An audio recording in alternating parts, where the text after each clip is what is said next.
नमस्कार, आप देख रहे हैं राष्ट्रधर्म। मैं हूं आपके साथ संदीप तिवारी।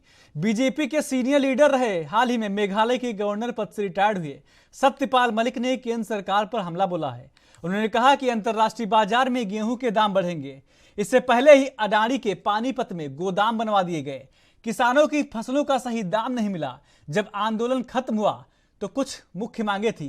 केंद्र सरकार ने तीनों कृषि कानून तो वापस ले लिए, लेकिन उस वक्त किया गया वादा अभी तक पूरा नहीं किया गया है। न किसानों पर कर्ज मुकदमे वापस किए गए और न ही किसानों को एमएसपी का दाम मिला।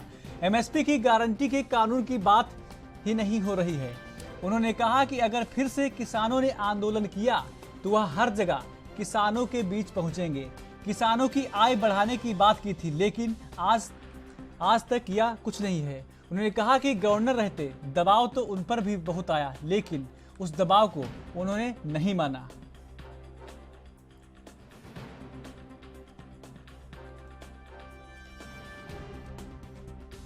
देखिए, फर्क ये है कि ये सारा मीडिया का खेल है, कोई मोदी नहीं कर रहा। आप अभी देखो, ये जहाँ चुनाव हो रहे हैं उनमें सब जगह घटेंगे। लोकसभा में तो इनका पता ही नहीं चलने का। बंगाल हारेंगे, केरल हारेंगे, तमिलनाडु हारेंगे, महाराष्ट्र हारेंगे, राजस्थान हारेंगे। और सिर्फ यूपी में वो मायावती चूंकि खेल कर देती है आखिरी वक्त पे पैसे के लालच में, बाकी ना पंजाब जीत रहे हैं ना हरियाणा जीत रहे हैं। इससे बढ़ा हुआ मिलेगा जो आज तो भाजपा को, क्योंकि लोग इसके खेल को समझ गए हैं कि ये सिर्फ अडानी के गोदाम बनवा दिए इन्होंने पानीपत में। बड़े पैमाने पे गेहूं खरीद के डाल दिया, क्योंकि गेहूं महंगा होने वाला अंतर्राष्ट्रीय बाजार में। किसान के तो दाना रहा नहीं, उसका तो चला गया। तो अभी अडानी के लिए क्रिकेट खेल रहे हैं। तो आपको बता दें कि बीजेपी के सीनियर लीडर रहे, हाल में मेघालय के गवर्नर पद से रिटायर्ड हुए सत्यपाल मलिक ने केंद्र सरकार पर हमला बोला है। उन्होंने कहा कि अंतर्राष्ट्रीय बाजार में गेहूं के दाम बढ़ेंगे। इससे पहले ही अडानी के पानीपत में गोदाम बनवा दिए गए। किसानों की फसलों का सही दाम नहीं मिला। जब आंदोलन खत्म हुआ तो कुछ मुख्य मांगे थी। केंद्र सरकार ने तीनों कृषि कानून तो वापस ले लिए, लेकिन उस वक्त किया वादा पूरा नहीं किया गया। न किसानों पर दर्ज मुकदमे वापस हुए और न ही किसानों को एमएसपी का दाम मिला। एमएसपी की गारंटी के कानून की बात ही नहीं हो रही है। उन्होंने कहा कि अगर फिर से किसानों ने आंदोलन किया तो वह हर जगह किसानों के बीच पहुंचेंगे। किसानों की आय बढ़ाने की बात की थी, लेकिन आज तक किया कुछ नहीं है। साथ ही उन्होंने कहा कि गवर्नर रहते दबाव तो उन पर भी बहुत आया, लेकिन उस दबाव को उन्होंने नहीं माना।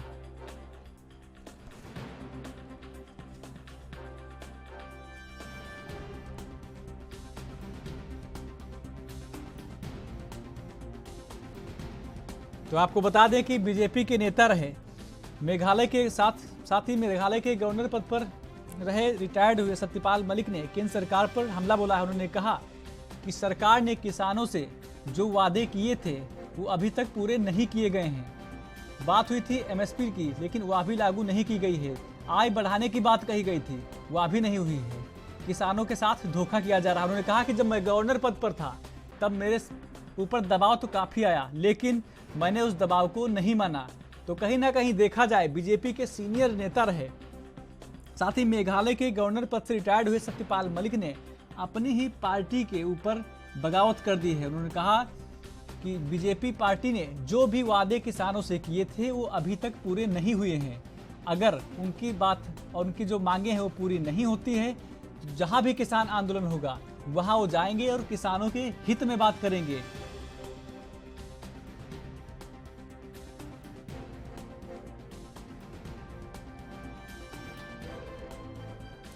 तो आपको बता दें कि बीजेपी के सीनियर लीडर रहे, हाल में मेघालय के गवर्नर पद से रिटायर्ड हुए सत्यपाल मलिक ने केंद्र सरकार पर हमला बोला है। उन्होंने कहा कि अंतर्राष्ट्रीय बाजार में गेहूं के दाम बढ़ेंगे। इससे पहले ही अडानी के पानीपत में गोदाम बनवा दिए गए। किसानों की फसलों का सही दाम नहीं मिला। जब आंदोलन खत्म हुआ तो कुछ मुख्य मांगे थी। केंद्र सरकार ने तीनों कृषि कानून तो वापस ले लिए, लेकिन उस वक्त किया वादा पूरा नहीं किया गया। न किसानों पर दर्ज मुकदमे वापस हुए और न ही किसानों को एमएसपी का दाम मिला। एमएसपी की गारंटी के कानून की बात ही नहीं हो रही है। उन्होंने कहा कि अगर फिर से किसानों ने आंदोलन किया तो वह हर जगह किसानों के बीच पहुंचेंगे। किसानों की आय बढ़ाने की बात की थी, लेकिन आज तक किया कुछ नहीं है। उन्होंने कहा कि गवर्नर रहते दबाव तो उन पर भी बहुत आया, लेकिन उस दबाव को उन्होंने नहीं माना।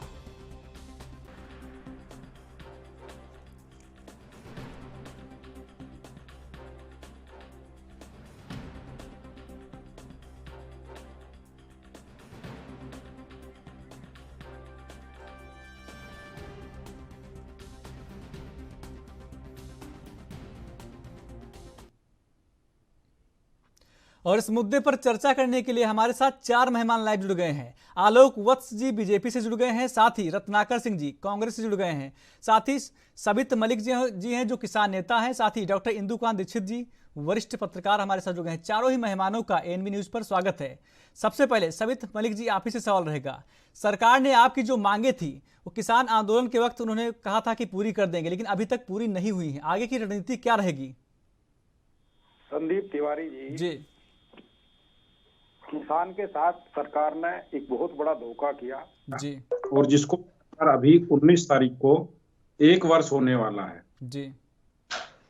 19 तारीख नवंबर इसके प्रधानमंत्री जी, माननीय श्री नरेंद्र मोदी जी ने ये कहा जी जी। और सचिव स्तर के लेटर में जो किसानों के पास आया उसमें कहा कि सभी किसानों से जो भी मुकदमे फर्जी दर्ज किए गए हैं वे वापस लिए जाएंगे जी, किसानों को मुआवजा दिया जाएगा जी, और एमएसपी पे कमेटी बनाई जाएगी और भी कई सारे वादे किए थे। जी, जैसे इन्होंने कहा बिजली अधिनियम हमने वापस ले लिया, उसको जी। दोबारा ले आए। तो जो भी इन्होंने कहा सारी बातें इनकी झूठी साबित हुई जी, और किसान को इन्होंने धोखा देने का काम किया, किसान को ठगने का काम किया। जी, सतपाल मलिक जी से मेरी पर्सनल भी लगातार बात होती जी। रहती है गवर्नर साहब से। उन्होंने पहले ही कह दिया कि भाई मैं कोई राजनीति नहीं करने जा रहा हूँ, ना किसी पार्टी में शामिल होने जा रहा हूँ, जी, ना कोई चुनाव लड़ने जा रहा हूँ, मैं किसान की बात करता हूँ जी, और किसान जहाँ भी कोई लड़ाई लड़ेगा मैं आप लोगों के साथ में हूँ। हमारी उनसे लगातार मीटिंग होती रहती थी, अभी भी होती रहती है। तो वो कह रहे कि जो मेरे देश का किसान है मैं उसकी लड़ाई लड़ना जी, उसी को लेकर उन्होंने ये बयान दिया है और कल उसी को लेकर जयपुर में एक वो प्रेस वार्ता करने जा रहे हैं। जी, तो हम लोग अपनी लड़ाई इसलिए लड़ रहे हैं कि जी। जो इन्होंने हमसे वादा किया था, हम इस सरकार से कोई भी चीज ऐसी नहीं मांग रहे हैं जो इन्होंने हमसे वादा ना किया। जी, इन्होंने खुद कहा, मोदी जी खुद एमएसपी की कमेटी के अध्यक्ष थे जी। और उन्होंने कहा कि एमएसपी भारत के किसान को मिलनी चाहिए। जी, इन्होंने कहा हम किसान की आय दुगनी करने का काम करेंगे। जी, तो ये किसान की आय दुगनी करिए। ये जो सीपी है जो हमारा मूल्य निर्धारण करती है, जी। उस कमेटी को इन्होंने केंद्र कृषि मंत्रालय में एडजस्ट किया हुआ है। जी, तो उस पर दबाव बनाते हैं कि आप आमदनी जो हो रही है किसान की आज रहे हैं, जी। उसको आप ऐसे हिसाब से बनाइए कि उनकी अर्थव्यवस्था संभल के रहे। जो लागत मूल्य किसान का आ रहा है सीपी उसके बाद इन्होंने कहा जी, कि हमने स्वामीनाथन आयोग की रिपोर्टें लागू कर दी। तो उसमें लिखा किसान की लागत जो है जी, प्लस उसका खर्चा है और जमीन का है, उसको हम वो रेट देंगे। इन्होंने कहा 14 दिन में भुगतान देंगे। जी, अभी भी पिछले सत्र का भुगतान नहीं हुआ, अभी जी। भी नया सत्र शुरू हो गया, 15 से 20 दिन मिल चालू हो गए। जी, पंजाब की सरकार ने 380 रुपए रेट घोषित कर दिया। उत्तर प्रदेश की सरकार ने आज तक रेट घोषित नहीं किया। जी, पिछले वर्ष इन्होंने 350 रुपए गन्ना खरीदा। जी, हरियाणा में भी रेट घोषित नहीं हुआ। अरे आप लोग किसान को क्या समझ रहे हैं? इसको पीसना चाहते हैं, इसको निपटाना चाहते हैं। जब जी। कोरोना काल चल रहा था, जी। हमारे देश की अर्थव्यवस्था बैठी हुई थी, जी, सारे लोग घरों में उबके हुए थे। उस वक्त किसान और मजदूर ने खेत में काम किया। हमारे जीडीपी को 3.5% की ग्रोथ। और इन्होंने क्या दिया किसान को? पूरे देश के किसान को। और बाद में खुद ही कहते हैं कि हाँ हम समझा नहीं पाए। समझा इसलिए नहीं पाए कि गलत थे जी, और उसको वापस ले लिया। जी, तो अभी हमारी 19 तारीख को फतेह दिवस पूरे देश का किसान मनाएगा, जी जी क्योंकि उस दिन 3 काले कानूनों की वापसी हुई थी। जी जी और 26 तारीख को जी पूरे देश का किसान हर प्रदेश में जी राजभवन की तरफ मार्च करेगा। जी और इसके बाद में आपका जो है 11 दिसंबर को जी सभी सांसद और विधायकों को ज्ञापन सौंपे जाएंगे, जी चाहे वो सत्ता पक्ष का हो या विधायक का, मतलब विपक्ष का हो। जी जी जी अगर विपक्ष का है तो उससे कहा जाएगा कि भाई इन्होंने हमसे वादा किया था, हमारी मांगे जी। पूरी कराइए। और जी। सत्ता पक्ष का है तो उसको कहा जाएगा कि आपकी सरकार ने वादा किया था जी कि हम आपकी सारी मांगे मानेंगे, सारे मुकदमे वापस करेंगे, जी जी और जो किसान शहीद हुए 750 उनके परिवारों को मुआवजा देंगे, जी एमएसपी पे गारंटी पे कानून बनाएंगे। लेकिन इन्होंने वही ढाक के 3 पास कुछ चलिए, नहीं किया सबित है जी, और सबित जी। किसान को धोखा देकर उसके घर भेजने का काम सबित जी, किया है। सरकार की तरफ से जवाब देने के लिए आलोक वत्स जी बीजेपी से जुड़े हुए हैं हमारे साथ। आलोक जी, आपको आवाज मिल पा रही है? जी मिल पा रही है। आलोक जी, आप ही के पार्टी के जो नेता हैं उन्होंने आप ही की पार्टी पर इल्जाम लगा दिया है कि आपकी जो पार्टी है, जो भी किसानों के साथ वादे किए गए थे वो पूरे नहीं किए गए हैं अभी तक। तो उनका ये बयान आपके और आपकी पार्टी के लिए कितना अहमियत देता है? देखिए सर्वप्रथम तो मैं आपको ये बताना चाहूंगा जी कि एक बार गवर्नर बन जाने के बाद जी कोई व्यक्ति किसी पार्टी का नहीं होता है। तो वो हमारे पार्टी में थे ये आप कह सकते हैं, वर्तमान में हमारे पार्टी में नहीं नहीं आलोक जी, हाँ पार्टी में थे, आपकी पार्टी में थे ना पहले, जो आपकी नीतियां थी उनको समझ में आ रही थी। अब ऐसा क्या हुआ जो बयान दे दिया आपकी पार्टी के ऊपर? देखिए जी बहुत से कारण होते हैं जी जिसके आदमी व्यतीत हो जाता है जी और इस तरीके का बयान देने को बाध्य होता है। जी लेकिन जहां तक रही एमएसपी को वापस करने की बात, जी तो प्रधानमंत्री जी ने खुले तौर पे कहा कि भाई हम उनको समझा नहीं सके इसलिए हमने वापस ले लिया। जी तो इतना बड़ा दिल भी तो एमएसपी होना वापस चाहिए नहीं कि की है, अरे 3 काले कानून वापस किए हैं। हो तो उसको कबूल भी लो कि भाई हम नहीं समझा सके। मलिक जी मुझे बोलने दीजिए, जब आप बोल रहे थे नहीं, तो मैं आप बोल रहा गलत बोल रहे हैं, इसलिए आपको ठीक करा रहा हूं। नहीं बोल रहा हूं। एमएसपी वापसी मैं की बात कर रहे हैं। या सही बोल रहा हूँ ये जनता तय करेगी, आप नहीं तय करेंगे। मैं अगर गलत बोल रहा हूँ तो जनता तय करेगी। आप एमएसपी वापसी की बात कर रहे हैं। लेकिन आलोक जी आपने बात तो एमएसपी की ना, 3 काले कानूनों को वापस लिया गया था ना आलोक जी। उसके बाद एमएसपी पर जी हमने 2023-24 में जी जो 110 रुपए प्रति क्विंटल बढ़ाई है, करीब 5.46%, जी जो अब तक का रिकॉर्ड इंक्रीमेंट है। उसके बाद हमने 6 रबी क्रॉप पर जी। बार्ले, ग्राम, मसूर, रेपसीड, सैफी फ्लावर और मस्टर्ड पे हमने विभिन्न सबित जी जवाब देंगे आपसे। डीजल पे कितना बढ़ा है, बिजली पे कितना बढ़ा बढ़ाया है, उर्वरक पे कितना बढ़ा है, ये भी साथ साथ बता दीजिए। मसूर पर हमने 500 रुपए बढ़ाया है, मस्टर्ड पर हमने 400 रुपए प्रति क्विंटल बढ़ाया है, सैफ फ्लावर पर 209 रुपए बढ़ाया है, ग्राम पर 105 रुपए बढ़ाया है और बार्ले पर 100 रुपए बढ़ाया है। तो कहाँ से ये बात कर रहे हैं कि हमने नहीं बढ़ाया है? और कौन सा अडानी का ऐसा गोदाम बन गया जिसमें पूरे देश का भंडारण वो कर लेंगे? जरा मुझे वो दिखाएं। अगर उन्होंने कोई गोदाम बनाई है जिसमें पूरे देश का गेहूं वो इकट्ठा कर सकते हैं, तो ये अपने आप में आश्चर्यजनक चीज है। और वो आश्चर्यजनक गोदाम होगा जो इतना पूरे देश का गेहूं इकट्ठा कर सकता है। ये गलत बात है, ये बिल्कुल गलत है। हम किसानों को हमने 2,16 लाख रुपया हमने उनके खाते में अब तक पहुंचाया है। जो हमने कहा है प्रधानमंत्री जी ने वो हमने किया है और आगे भी करते रहेंगे। ऐसा नहीं है कि हम इस पर ठंडे पड़ गए हैं। और रही बात, इन्होंने गन्ने किसान की बात की है, तो रिकॉर्ड भुगतान किया है हमने गन्ने किसानों को। संदीप तिवारी जी, आवाज आ रही मेरी? जी आ रही है। इनसे ये पूछिए जो बता रहे 110 बढ़ाया है। जी जी डीजल पर कै रुपए बढ़ा है, बिजली पर कितना बढ़ा है, उर्वरकों पर कितना बढ़ा है, यंत्रों पर कितना बढ़ा है, गैस पर कितना बढ़ा है, उसके अनुपात से क्या बढ़ा है फसलों के रेट? अरे ये तो रट्टा मार के आते हैं, सारे एक ही बात बोलते हैं। कितना बैठता है? चलिए 1 सबित रुपए जी, 10 पैसे। सबित जी और जवाब लेंगे किलो। हमारे साथ और डीजल पर कांग्रेस आपने से कितना हैं बताया? सबित जी, कांग्रेस से रत्नाकर सिंह जी हैं, उनसे जवाब ले लेते हैं। रत्नाकर सिंह जी, बीजेपी की तरफ से आलोक वत्स जी हैं, उन्होंने तो बात ही नहीं मानी। उन्होंने कहा कि हमारी तरफ से किसानों के लिए बहुत सारी चीजें की जा रही, किसानों को काफी लाभ पहुंचाया जा रहा है। लेकिन इनकी पार्टी के जो नेता थे, राज्यपाल ही रहे हैं, उन्होंने कहा है कि किसानों के हक में बीजेपी कुछ भी नहीं कर रही है। साथ ही उन्होंने यह भी कह दिया कि अगर किसान आंदोलन कहीं भी करते हैं तो वह वहां पर जाएंगे और किसानों के हक के लिए लड़ाई करेंगे।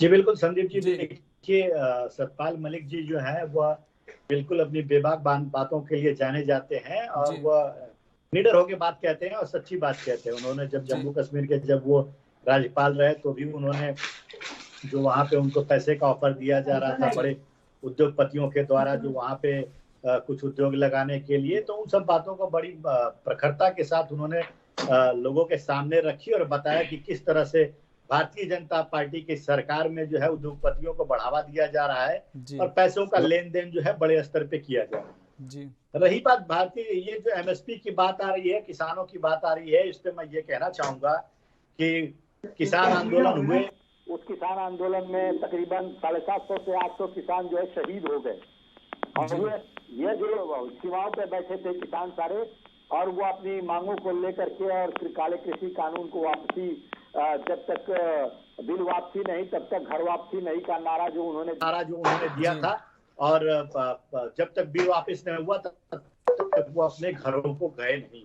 लेकिन ये निष्ठुर सरकार, प्रधानमंत्री मोदी जी जो है कहते थे कि जो हम एक फोन कॉल की दूरी पे हैं, लेकिन वो 20 किलोमीटर दूर बैठे किसानों से जाकर नहीं मिल पाते थे और मीडिया में आके कहते थे कि हमारा नंबर एक सिर्फ फोन करिए मुझे, मैं फोन पे अवेलेबल हूँ। तो इस तरह का जो है लोगों को बरगलाने का काम और किसानों को धोखा देने का काम ये भारतीय जनता पार्टी की है।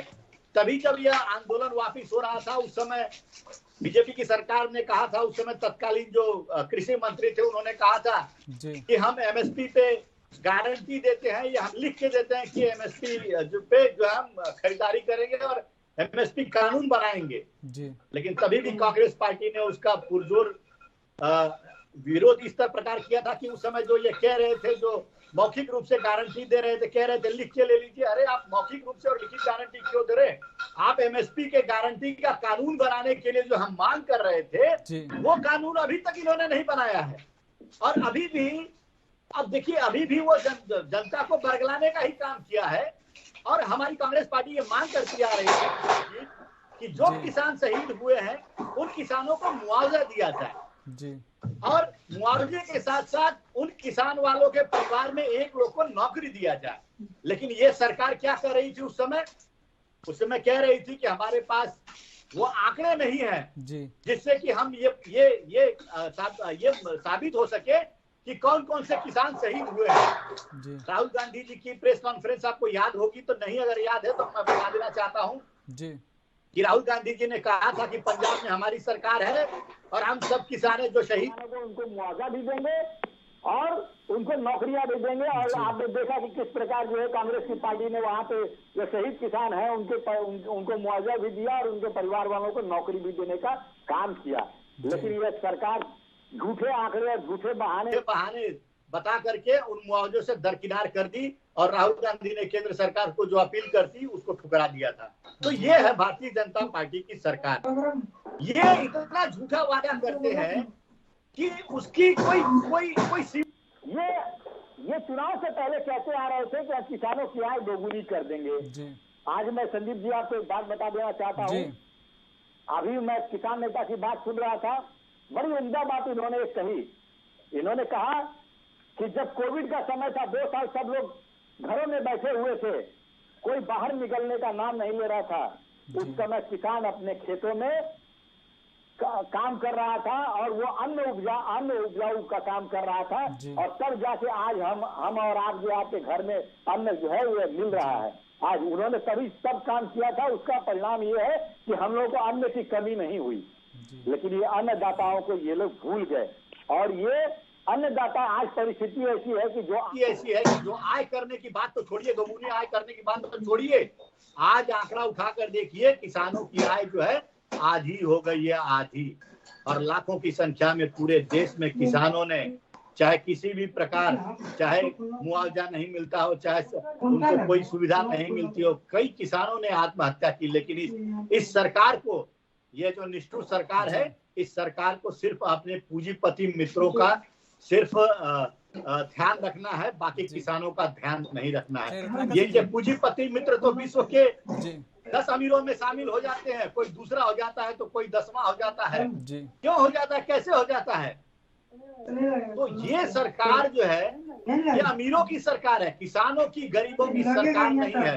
अगर किसानों और गरीबों की सरकार होती तो आज उनको एमएसपी की गारंटी देती, आज उनको जो शहीद किसान होते उनको मुआवजा देती, आज किसानों की आय दोगुनी करने का जो इन्होंने वादा किया था वो वादा पूरा करती, किसानों के घर में खुशहाली होती, उनके बच्चे भी। चलिए रत्नाकर सिंह जी वापस आएंगे, जवाब लेंगे आपसे। रत्नाकर सिंह जी, हमारे साथ इंदुकान दीक्षित जी वरिष्ठ पत्रकार जुड़े हुए हैं। इंदुकान जी, जिस प्रकार से आज ये किसान जो डिबेट का मुद्दा बने हुए हैं, तो ये एक गंभीर विषय है। कहीं ना कहीं सरकार को इस पर सोचना नहीं चाहिए कि किसान अपना जो पसीना है वो खेतों में बहाता है, फिर अन्न उगाता है, और जो भी पैदा होता है खेतों में, चाहे गेहूं हो, धान हो, चावल, कुछ भी अगर पैदा होता है, उसका अगर सही मूल्य नहीं मिलता है किसान को, तो कहीं ना कहीं बहुत दुख होता है। सरकार को इस पर सोचना चाहिए। ये डिबेट का मुद्दा नहीं, सरकार को इस पर पहले ही बात करनी चाहिए।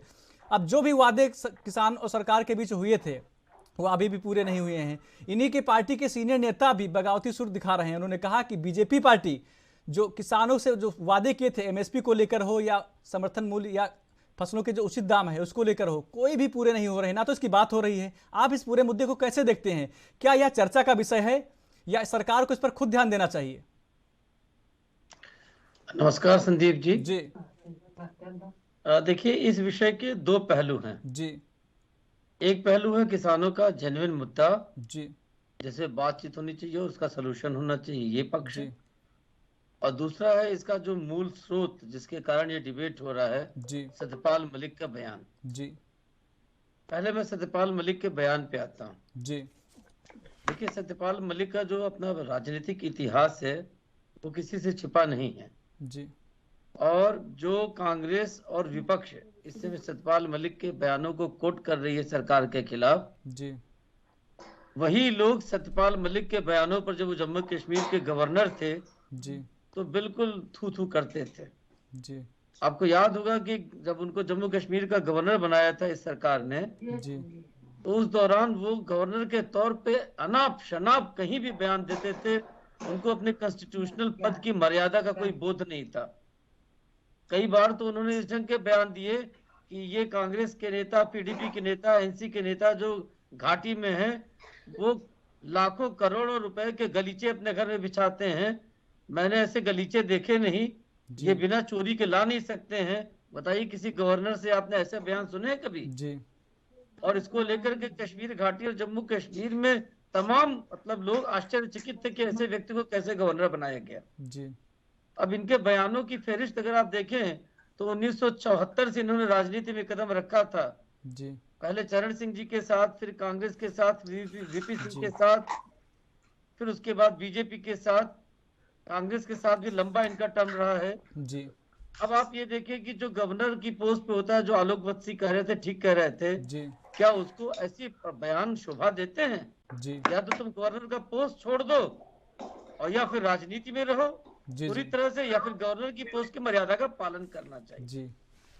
लेकिन अब जो उन्होंने बयान दिया उस पे आता हूँ जी। ये उनकी मर्यादा, उनकी बातचीत, उनका स्तर वो एक पक्ष है जी। वो भी विचारणीय है, क्योंकि उसी को लेकर हम लोग इस विचार पे, इस चर्चा में जुटे हैं। जी। अब आते हैं बात जो उन्होंने किसानों पे कहा। जी। देखिए, इसमें भी 2-3 पहलू हैं संदीप जी। जी। एक ये कि किसानों को लेकर के जो वादे किए गए ये बिल्कुल स्पष्ट है कि वो पूरे नहीं किए गए हैं। जी। लेकिन इसमें मेरा ये मानना है कि ऐसा नहीं है कि इसके लिए प्रयास नहीं किए गए। जी। जो हमें जानकारी है कि इस पे काम चल रहा है, कई चीजों को किया गया कई स्तर से, लेकिन जो जैसा कहा गया वैसा तो नहीं हुआ है। ये सत्यपाल मलिक जी ने ठीक कहा है जी। लेकिन वो इसी समय कह रहे हैं, अब कह रहे हैं। इसके पहले जब आंदोलन चल रहा था उस समय कहाँ थे? अच्छा होता वो गवर्नर की पोस्ट से रिजाइन करते और उस किसान आंदोलन में पार्टिसिपेट करते जी। क्योंकि देखिए, भारतीय किसान मोर्चा के, भारतीय जनता पार्टी में 2009 से वो उसकी शायद राष्ट्रीय अध्यक्ष थे जी। तो जब ये आंदोलन चल रहा था तो उनको बढ़ चढ़ के इसमें हिस्सा लेना चाहिए था जी और इसको एक अंजाम तक पहुंचाने में मदद करनी चाहिए थी। जी क्या चूंकि वो भाजपा के नेता हैं आजकल, तो उस समय उस कहीं न कहीं समन्वय में उनको सहयोग करना चाहिए था, जी लेकिन उस समय तो वो पद का आनंद लिए मलाई काटे। अब जब देख रहे हैं कि आंदोलन थम गया है, सरकार अपने ढंग से काम कर रही है, तो निश्चित तौर पे वो किसी न किसी राजनीतिक मंशा से ये कार्य कर। जी अब किसानों के जो मुद्दे हैं, मैं ये कहना चाहता हूँ संदीप कि देखिए बीजेपी की जवाबदेही तो है क्योंकि वो सरकार में है और ज्यादातर राज्यों में सरकार में है और केंद्र में है 8 साल से सरकार में। जो जो वादे उन्होंने किए किसान आंदोलन के समय में उनको पूरा करना चाहिए जी इसमें कोई संशय नहीं। और अगर उनके मुद्दों को वो हल्के में लेते हैं तो ये देश के 70% किसानों के साथ नाइंसाफी है। और ये बात नहीं कहा रत्नाकर जी ने कि इस समय कोविड के कारण पूरा देश अपने अपने कमरे में बंद था, अपने अपने घरों में बंद था, उस समय एक बड़ा सवाल उठा था कि किसान अपने खेतों में कैसे काम करेगा। लेकिन उस दौरान किसानों ने जान हथेली पे रख करके अपने बच्चों का पेट पालने के लिए, देश का पेट पालने के लिए खेतों में काम किया जी और उसका परिणाम हुआ कि इस देश में अनाज की कमी नहीं हुई और साथ में देश ही नहीं दुनिया के कई देशों को भी भारत ने अनाज दिया और आज भी दे रहा है, जब इस समय यूक्रेन क्राइसिस के कारण अनाज की कमी है तमाम मंडियों में दुनिया की। लेकिन अब सवाल इस बात का है कि देश की आजादी के बाद से संदीप जी आज लगभग 75 साल हो गए।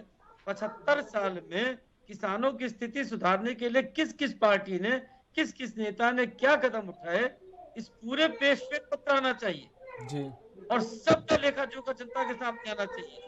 ये नहीं होना चाहिए कि इस 8 साल में अगर मोदी गवर्नमेंट है या इस 5 साल 6 साल से योगी गवर्नमेंट उत्तर प्रदेश में, तो आप उन्हीं से सब कुछ करवाने के लिए तुल जाएं। उनकी जिम्मेदारी सरकार के नाते मैं मानता हूँ कि ये है और अभी वो सरकार ने जो कमिटमेंट किया है करना ही चाहिए। लेकिन इसका ये मतलब नहीं है कि 8 साल इस सरकार के पहले जो पिछले 67 साल थे उसमें अगर किसानों के लिए क्या किया गया, क्या नहीं किया गया। जी तो ओवरऑल बात होलिस्टिक बात चाहिए। किसानों की आज ये स्थिति है तो क्यों है, ऐसे है, इसके लिए कौन कौन लोग जिम्मेदार हैं और उसको ठीक करने के लिए सारे लोग खुले मन से करें, ये तय करें कि इन चीजों को कैसे ठीक किया जा सकता है, जैसा अभी साबित मलिक जी कह रहे थे। जी आलोक जी, आप सरकार में हैं, कोई भी छोटी मोटी अगर बात होती है तो जवाब आप ही को देना पड़ेगा। आपने कहा कि आपने किसानों के लिए बहुत कुछ किया है, लेकिन साबित मलिक जी बैठे हैं, वो कह रहे हैं कि जो भी मांगे थी वो पूरी नहीं हुई। आपने कहा था कि एमएसपी वापस लेने की बात हुई थी, लेकिन जो 3 काले कानून थे उनको वापस लेने की बात हुई थी, लेकिन आप बता रहे एमएसपी को लेकर। और आपने बताया कि जो फसलों का रेट है वो बढ़ाया गया है, आपने परसेंटेज में बता दिया, लेकिन क्या जमीनी स्तर पर क्या सुधार आया है, किसानों की आय बढ़ी है? इस पर आपको विचार नहीं करना चाहिए? देखिए जी, मैं आपको पहले भी बता चुका हूं जी, मैं इस बात को कहना नहीं चाहता था, लेकिन हमारे पॉलिटिकल एनालिस्ट ने इसको विस्तार से बताया है। जी जिस व्यक्ति का आप नाम ले रहे हैं जी वो विभिन्न दलों से होते हुए बीजेपी में आए और उन्होंने जम्मू कश्मीर में रहते हुए जिस तरह के अनर्गल बयान दिए थे, उसके बाद मेघालय में भी उन्होंने, अभी तो वो गवर्नर नहीं है, बयान दे रहे हैं, वो वहां पर गवर्नर रहते हुए भी बयान दे रहे थे जो संवैधानिक दृष्टिकोण से उचित नहीं था। तो ऐसा झुलमुल व्यक्ति और जो संविधान की गरिमा को गिराकर संविधान के दायरे से बाहर बोलते हो, उनकी बातों को कितना विश्वसनीय माना जाए, इस पर प्रश्न चिन्ह लगता है। और रही बात किसानों की आय बढ़ाने की, तो 2,12,000 करोड़ रुपया किसानों के खाते में अब तक जा चुका है और एमएसपी पे 50% बढ़ाकर पेमेंट किया जा रहा है। ये सारी चीजें किसानों के हित की हो रही हैं। लेकिन आप इस चीज को भूल रहे हैं कि अगर आप इस देश में रहते हैं तो इस दुनिया में भी रहते हैं। आज विश्व आर्थिक संकट से जूझ रहा है। अमेरिका, इंग्लैंड, फ्रांस जैसे देश जो बिल्कुल विकसित श्रेणी के दायरे में आते हैं, उनके यहाँ इन्फ्लेशन डबल डिजिट में खड़ा है और नरेंद्र मोदी जी के नेतृत्व में अभी भी हिंदुस्तान ने 7% से ऊपर नहीं गया है इन्फ्लेशन। और कांग्रेस की बात आप कर रहे हैं, 2004 से 2014 तक इन्फ्लेशन रेट पता कर लीजिए 11.5% से पर था। और इतनी वैश्विक मार के बाद, यूक्रेन और रशिया वार के बाद हमने प्रधानमंत्री जी के नेतृत्व में उनके सूझबूझ से अभी भी 7% पर बांध रखा है और भारत की अर्थव्यवस्था विश्व की सबसे तेज अर्थव्यवस्था में गिनी जा रही है। आज बड़े बड़े मुल्क हमारे अर्थव्यवस्था की तेजी से घबराए हुए नजर आ रहे हैं। बहुत से क्षेत्र हैं जिसमें हम 1 नंबर में पहुंच चुके हैं और अगर इसी तरीके से हमारा पेस चलता रहा तो हमें विश्व गुरु बनने से कोई नहीं रोक सकता है। जी, रत्नाकर सिंह जी आपसे जवाब लेंगे। जो अभी आलोक वत्स जी ने कहा है कि किसानों के खाते में 2,12,000 करोड़ रुपए सीधे ट्रांसफर किए गए हैं, इस पर आपसे जवाब लेंगे, लेकिन उससे पहले छोटा सा ब्रेक लेते हैं। ब्रेक के बाद आपसे जवाब लेंगे।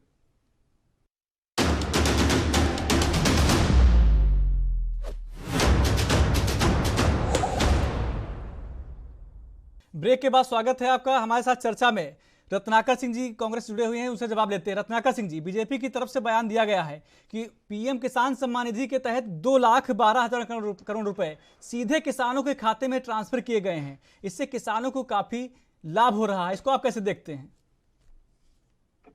जी, आपके प्रश्न पे आता हूं मैं जी, लेकिन पहले मैं ये कहना चाहता हूं कि चूंकि आलोक जी मेरे से काफी सीनियर है, बहुत सम्मान करता हूं, लेकिन मुझे कहीं न कहीं लग रहा है कि आलोक जी आज 100% जो है फिजिकली तो अवेलेबल है लेकिन मेंटली 100% अवेलेबल नहीं है, क्योंकि इन्हीं 10-15 मिनट के दौरान इन्होंने जो है एमएसपी वापस लेने की बात की, जबकि 3 काले कृषि कानून जो है वापस लिया गया था। और अभी इन्होंने बात में ही कहा कि एमएसपी पे 50% जो है वो देने का काम किया गया है, जबकि लागत का 50% करके एमएसपी का प्रावधान किया जाता है।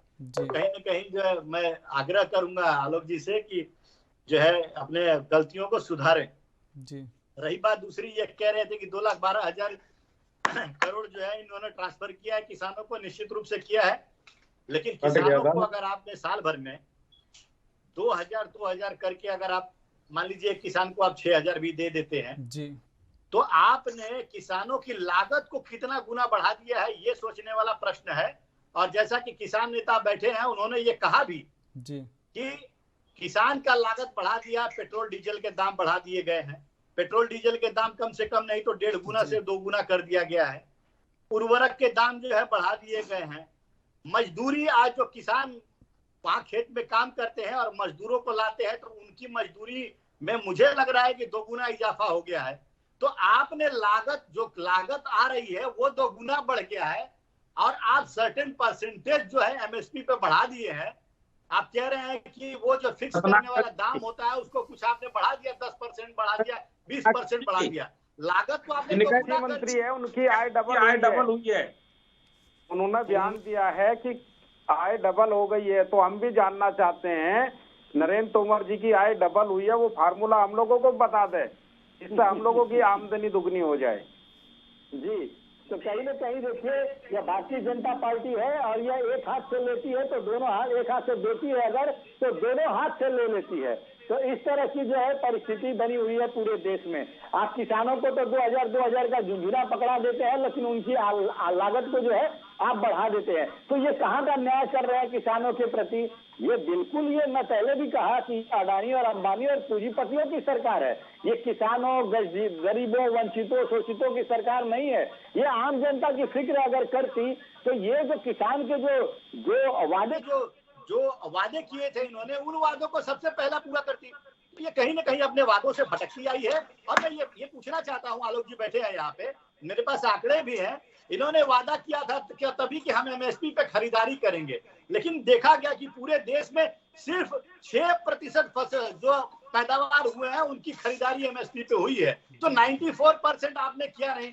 आप कहने को तो कह सकते हैं कि हमने खरीदारी किया एमएसपी पे, लेकिन आपने कितने प्रतिशत खरीदारी किया किसानों से, वो महत्वपूर्ण है। रत्नाकर सिंह जी, मुझे बता दें रत्नाकर सिंह जी, तो वो ये बता नहीं पाएंगे। जी, रत्नाकर सिंह, सबित मलिक जी किसान नेता जुड़े हुए हैं हमारे साथ, उनसे बात कर लेते हैं। सबित जी, जो 2,000 रुपए आपके सीधे खाते में आता है, यानी कि साल में 6,000 रुपए आता है खाते में, इससे कितना लाभ हो गया, कितनी आय दुगनी हो गई आपकी? उसका है कि रुपए मिलता था वो 99 रुपए मिल रहा है जी। तो जितना दिया उससे कई गुना ले लिया। जो गैस का सिलेंडर 450 रुपए का मिलता था वो 1100 रुपए का मिल रहा है, कई गुना ले लिया जी। जो डीएपी का बोरा 700 रुपए का मिलता था वो 1350 रुपए का मिल रहा है जी। और ये जो पैसा बढ़ाते हैं 1 रुपए 10 पैसे क्विंटल, गन्ने का बढ़ाते हैं 25 पैसे किलो जी। अरे कौन सी कैटेगरी से बढ़ाते हो वो हमको भी बता दीजिए। और हमारे देश के कृषि मंत्री कहते हैं नरेंद्र तोमर जी कि किसान की आय दुगनी हो रही है। हमें वो फार्मूला जो छिपाए बैठे हो इस देश के बोलने वाले किसान को बता दीजिए, क्या कौन सी चीज उगाते हो और कहाँ बेचते हो। ये खाली जुमलेबाजी करते हैं, 24 घंटे झूठ बोलने का काम करते हैं। इन्होंने कहा हम किसान को सिंचाई के लिए बिजली मुफ्त देंगे, अब उनके यहाँ मीटर लगा रहे हैं।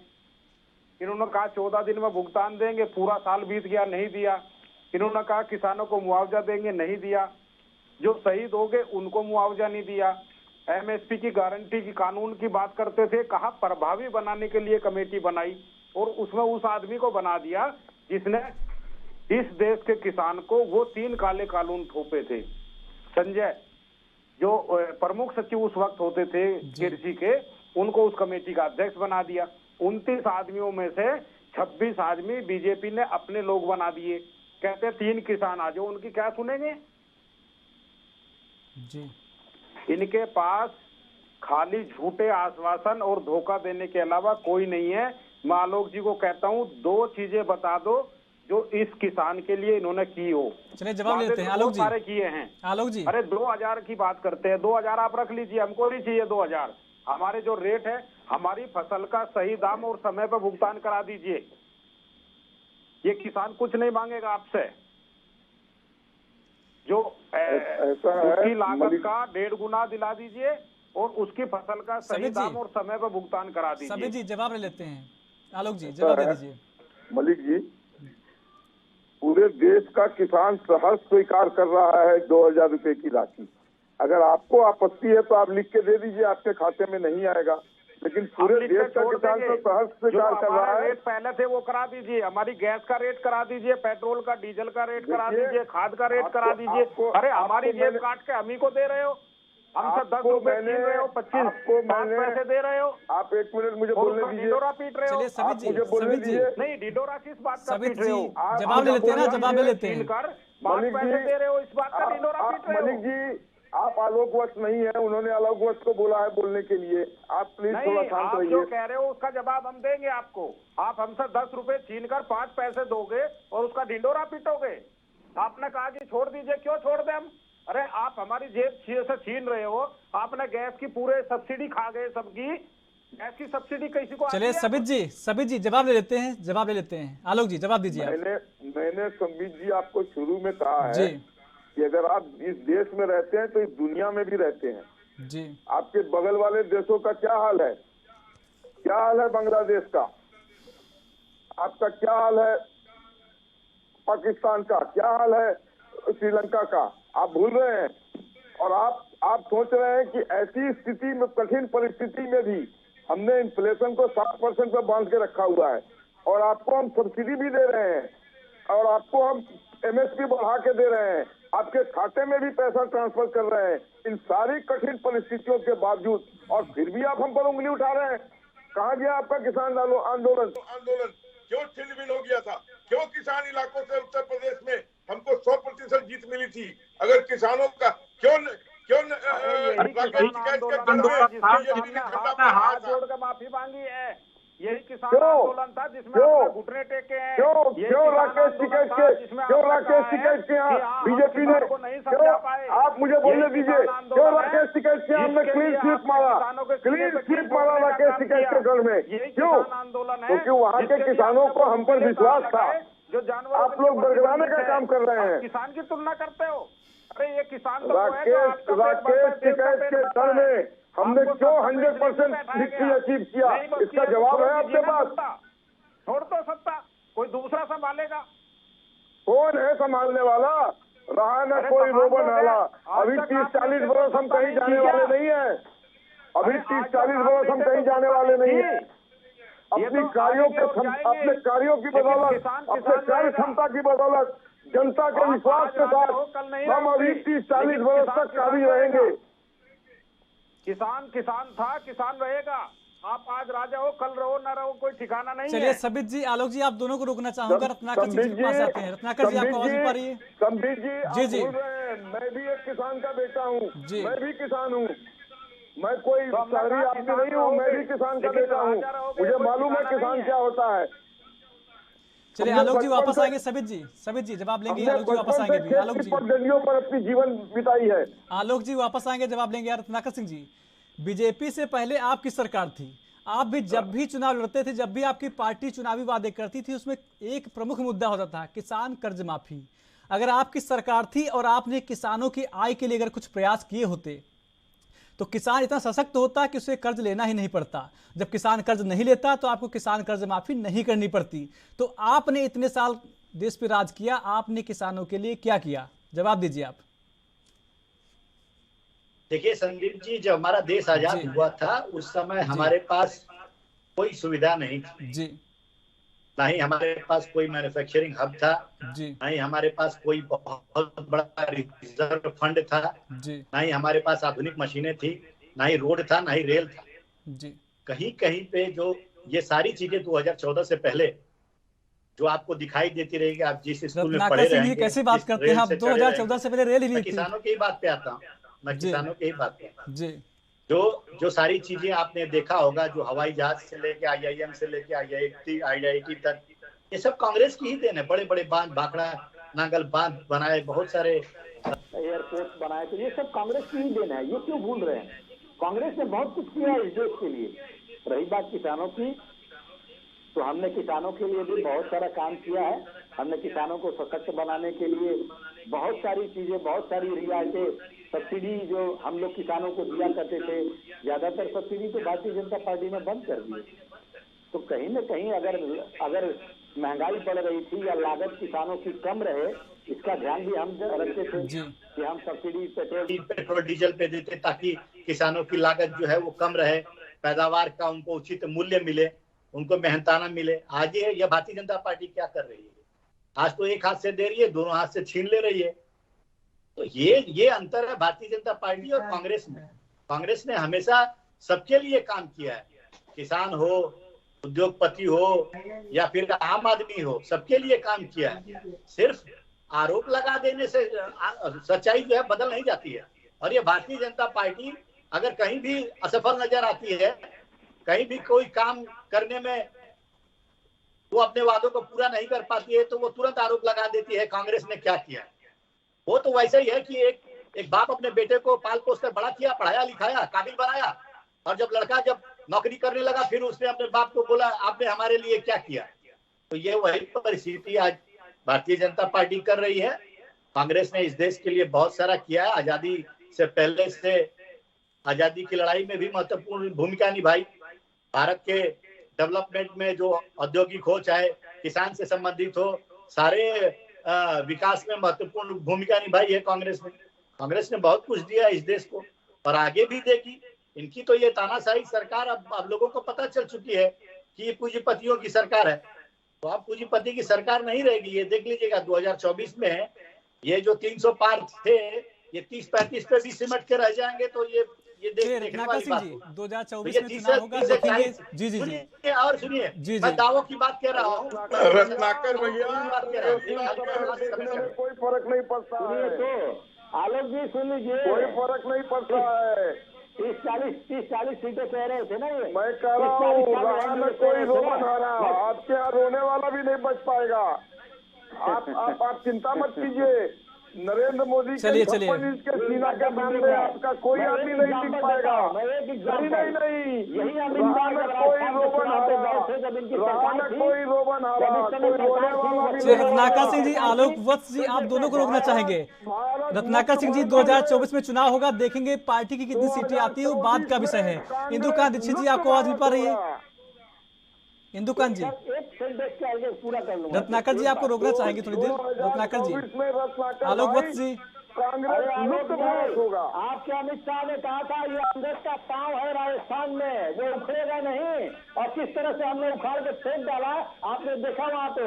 उसी तरह से आपने सपना सजाया ना 30 से 40 साल हम रहेंगे तो सपना 2024 में सजना शुरू हो जाएगा। राजस्थान और छत्तीसगढ़ में भी हम आपका चंपी कर देंगे, अगली चुनाव में पूरी तरीके से चंपी कर देंगे वहाँ भी। नहीं, 50 साल अंग्रेज का पैर है बोले थे अमित शाह राजस्थान का चुनाव के समय, ये उखड़ेगा नहीं, अंग्रेज का पैर है 50 साल का। अभी 50 साल भारतीय जनता पार्टी अपने कर्मों के बदौलत, अपने कार्यशैली के बदौलत और जनता के विश्वास के साथ। चलिए आलोक जी, रत्नाकर जी, आप दोनों को रोकना चाहेंगे। जनता तय करेगी 2024 में किसकी सरकार आएगी, किस पार्टी की कितनी सीटें आएगी, किस पार्टी ने कितना काम किया है, जनता तय करेगी। हम जवाब लेते हैं। वरिष्ठ पत्रकार इंदुकांत दीक्षित जी हमारे साथ जुड़े हुए हैं। इंदुकांत जी, जिस प्रकार से चाहे बीजेपी हो या कांग्रेस, दोनों पार्टियां दावा करती हैं और हम भरती कहती है कि हमने किसानों के लिए किया। हालांकि रत्नाकर सिंह ने कहा कि जब हमारी सरकार थी 2014 के पहले उतनी मशीनरी नहीं थी, उतने अच्छे रोड नहीं थे, डेवलपमेंट इतना नहीं हुआ था।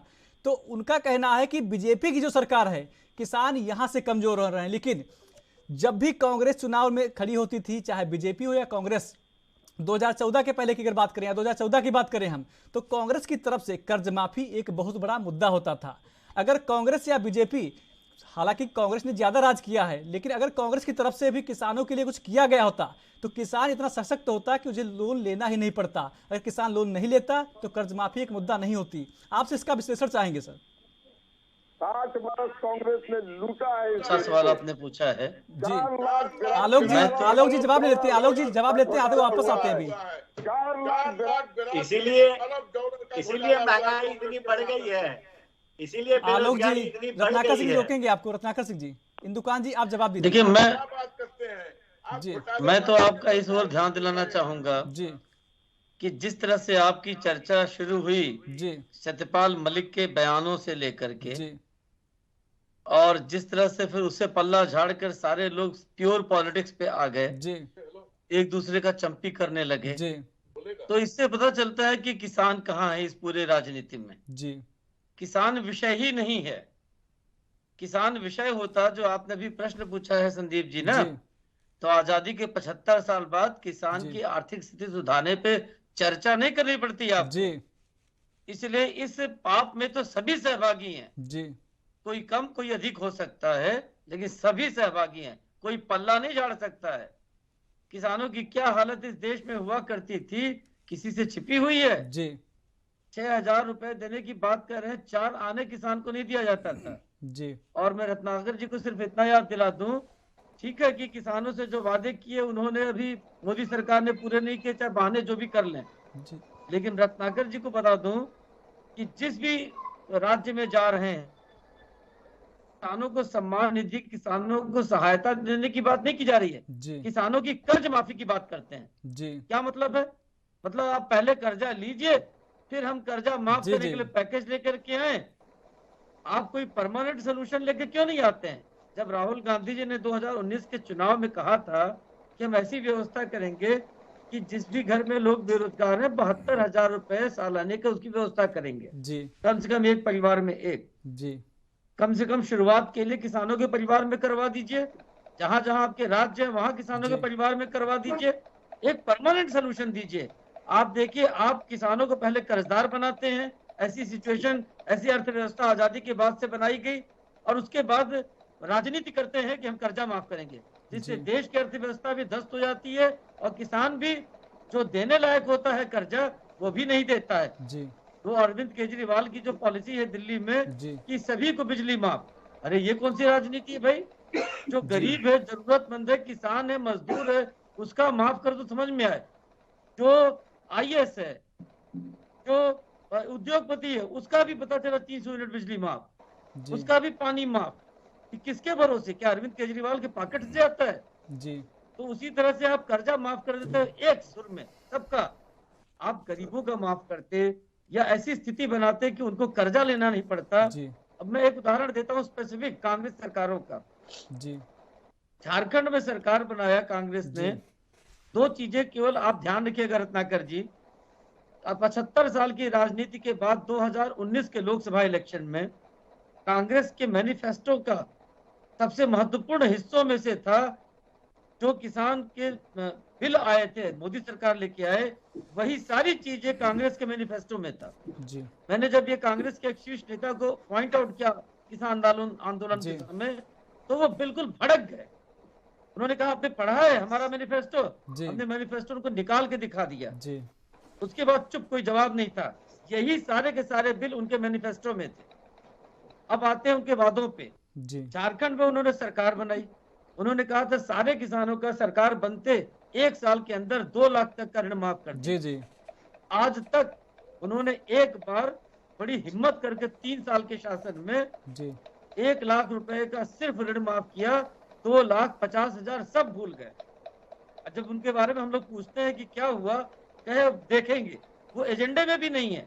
ऐसे तो किसानों का ऋण माफ होता है।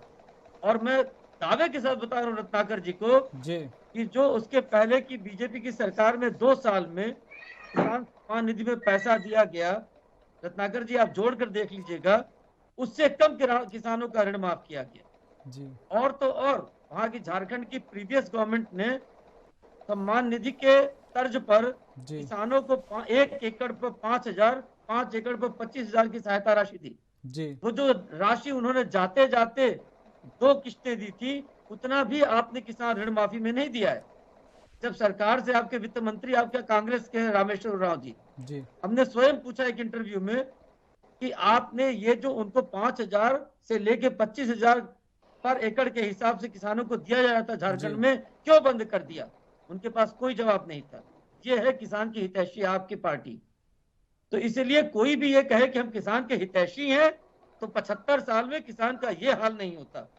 और सत्यपाल मलिक का केवल एक एपिसोड आपको और याद दिला दूं कि जब जम्मू कश्मीर के वो राज्यपाल थे, 370 हटाया गया, 2 घटनाएं हुई थी।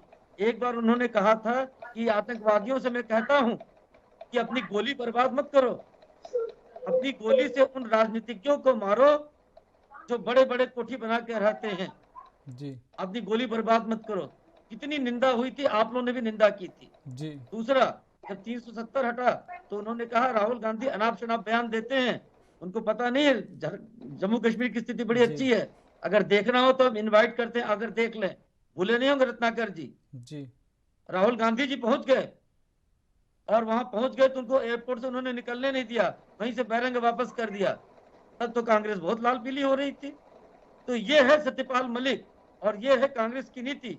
मेरा ये कहना है कि सारे राजनीतिक दलों को और किसान नेताओं को बैठ करके आलोक जी किसानों की स्थिति कैसे ठीक की जाए, इस पे वास्तविकता में बात करने की जरूरत है, न कि राजनीति की जरूरत है जी। आलोक वत्स जी जवाब दीजिए। जी जी जी देखिए, मैं आपकी बात से पूर्णतया सहमत हूँ जी। पिछली बार जो किसानों ने आंदोलन किया था जी, तो बार बार 11, 12, 13 बार को बुलाए गए, लेकिन कुछ लोगों ने हठ धर्मिता के कारण वो मीटिंग सक्सेसफुल नहीं होने दिया। इसका कारण है कि अंत में मोदी जी को उसको वापस लेना पड़ा जी। और आज भी आपके सुझाव सिर माथे पे, अगर किसान नेता हठ धर्मिता छोड़कर ठंडे दिमाग से आए तो हम फिर से उनका उस टेबल पे स्वागत करते हैं और कोई न कोई रास्ता निकाल के किसानों की आय को बढ़ाने का पुरजोर प्रयास करेंगे। लेकिन हठ धर्मिता पे आप मोदी जी को नहीं झुका सकते हैं। आप कायदे से बात कीजिए, नॉर्मल बात कीजिए, व्यवहारिक बात कीजिए, हम आपके साथ हैं। हठ धर्मिता आपकी सरकार कर रही है और किसान ने दिखा दिया कि किसान के अंदर क्या ताकत है।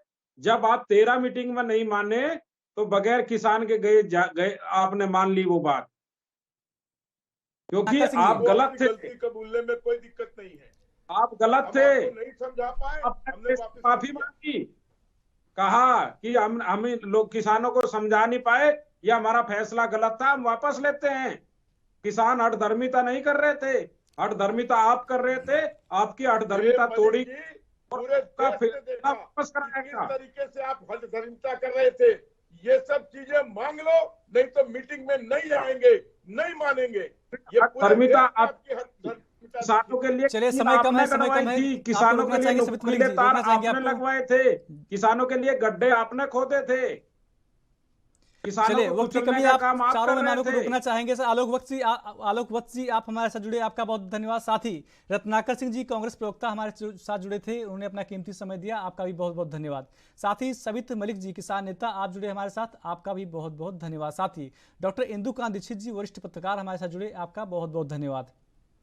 तो आपको बता दें कि किसानों के लिए सरकारें नए नए प्लान लाती हैं, लेकिन क्या किसानों को इसका लाभ मिलता है? जब हम इस मुद्दे पर बात करने की कोशिश करते हैं तो बीजेपी हो या कांग्रेस, दोनों पार्टियां जो उनकी राजनीति है, उसकी जो चक्की है, उसके बीच किसान पिस जाता है, लेकिन किसान के मुद्दे पर कोई भी बात नहीं करता है। जब हम सवाल करते हैं किसानों के लिए जवाब लेने के लिए, तब वह सरकार की बात करते हैं, 2024 की चुनाव की बात करते हैं, लेकिन किसान कहां से कहां पहुंच गया है, उसकी आय दुगनी हुई नहीं हुई, किसान आत्महत्या कर रहा है, इस पर कोई बात करना नहीं चाहता है। फिलहाल राष्ट्र धर्म में मेरे साथ इतना ही। आप देखते रहिए एएनबी न्यूज। नमस्कार।